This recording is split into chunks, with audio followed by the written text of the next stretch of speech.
কি রে ছোট, কি করছিস এসব? এই যে সবার প্রণামী গুলো ভাত করে রাখছি, দিতে হবে না?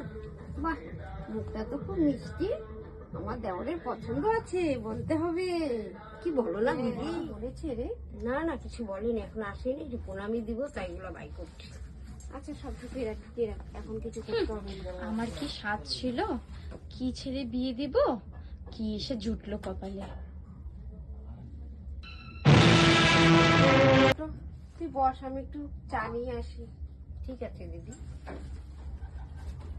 নটুর বউ বলে? আরে মা, নটুর বউর মুখটা তো বেশ মিষ্টি আছে, তা কি কি এনেছো দেখি তো ছোট। কি মেটমেটে,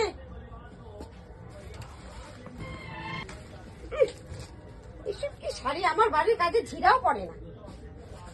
বাহ, এই শাড়িটা তো বেশ। তুই পড়বি? হ্যাঁ মা, কি মানিয়েছে না আমাকে। নিয়ে যা নিয়ে যা। আমি না, আমার বান্ধবীর বউ ভাত আছে, আজকে শাড়িটা পরবো। আরে তুই নিয়ে যা।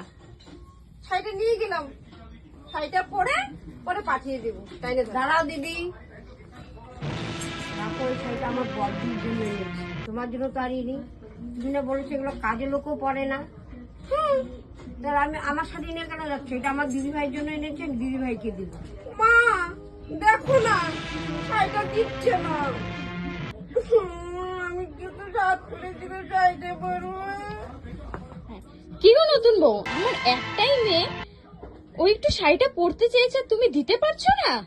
এমন কেন করছো? না মা, এই শাড়িটা আমার দিদি ভাইয়ের জন্য এনেছি, আমি দিদি ভাইকে দিব।